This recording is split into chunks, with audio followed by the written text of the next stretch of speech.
आदरणीय बंधुओं, माताओं व मेरी प्यारी बहनों, राधे राधे। आप सभी का हमारी YouTube चैनल जीवन की धारा पर बहुत बहुत स्वागत है।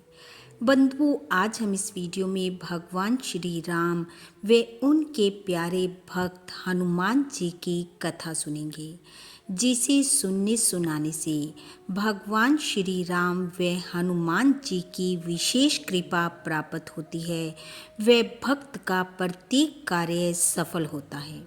कथा सुनने के बाद यदि आप हमारे चैनल पर नए हैं तो कृपया हमारे चैनल को सब्सक्राइब करें, बेल आइकन को प्रेस करें ताकि हमारी वीडियो की नोटिफिकेशन सबसे पहले आप तक पहुंचे। वीडियो को शेयर व लाइक भी जरूर करें। कथा के अनुसार एक बार हनुमान जी, जो कि भगवान श्री राम की सेवा में उपस्थित थे, भगवान के चेहरे को देखकर मंद मंद मुस्कुरा रहे थे। हनुमान जी को अपनी ओर मुस्कुराते हुए देखकर राम जी ने पूछा, हनुमान, क्या बात है जो इस प्रकार मुझे देखकर मुस्कुरा रहे हो? राम जी की बात सुनकर हनुमान जी बोले, प्रभु, इस संसार में जो कुछ भी होता है वह सब आपके द्वारा ही संभव है। भगवान ने पूछा, वो कैसे? हनुमान जी बोले, प्रभु, जब माता सीता रावण की कैद में थी और मैं उनकी सुध लेने अशोक वाटिका में पहुंचा तो मैंने देखा कि रावण क्रोध में भरकर माता सीता की ओर तलवार लेकर दौड़ा आ रहा है। रावण को इस प्रकार माता की ओर आते देखकर मैं भी क्रोध में भर गया और सोचने लगा कि अब मुझे ही माता को बचाना होगा। मेरे अतिरिक्त यहाँ कोई ऐसा नहीं है जो उनकी रक्षा कर सके।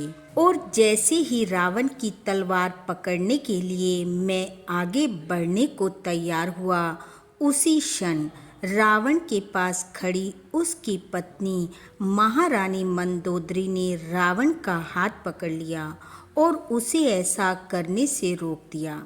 हे प्रभु, उसी क्षण मुझे ज्ञान हुआ कि यदि मैं माता को बचाने कूद पड़ता तो मुझे ये भ्रम हो जाता कि यदि मैं ना होता तो माता को कौन बचाता।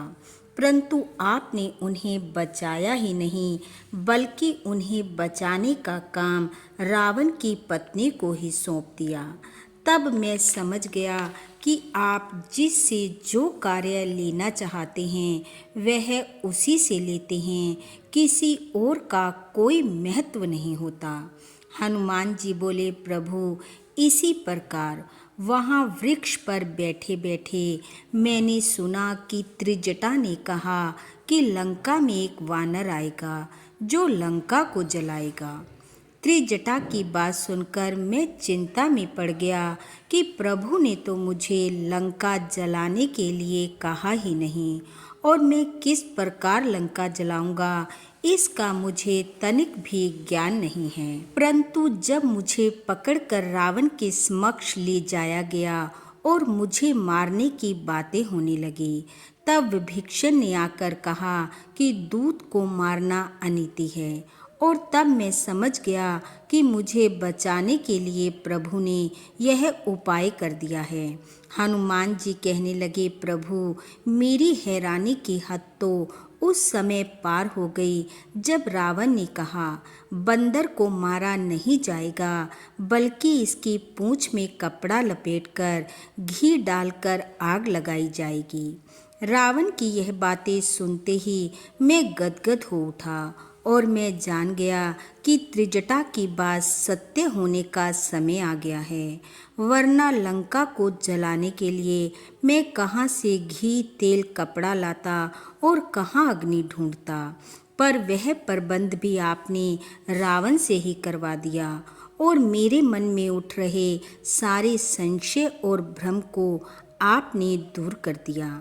हनुमान जी कहने लगे, हे प्रभु, इस संसार में जिसके जो भी कार्य होते हैं और जिसके द्वारा वह कार्य सफल होने होते हैं वह सब आप ही निर्धारित करते हैं, इसमें कोई संदेह नहीं है। ऐसा कहकर हनुमान जी प्रभु श्री राम के चरण दबाने लगे और भगवान मंद मंद मुस्कुराते हुए हनुमान जी को निहारने लगे। बोलो भगवान श्री राम जी की जय। बोलो पवन पुत्र हनुमान जी की जय। बंधुओं, भगवान श्री राम व हनुमान जी की कृपा आप व आपके परिवार पर सदैव बनी रहे। आपका घर आंगन खुशियों से महकता रहे। इन्हीं शुभकामनाओं के साथ आप सबका बहुत बहुत धन्यवाद। राधे राधे।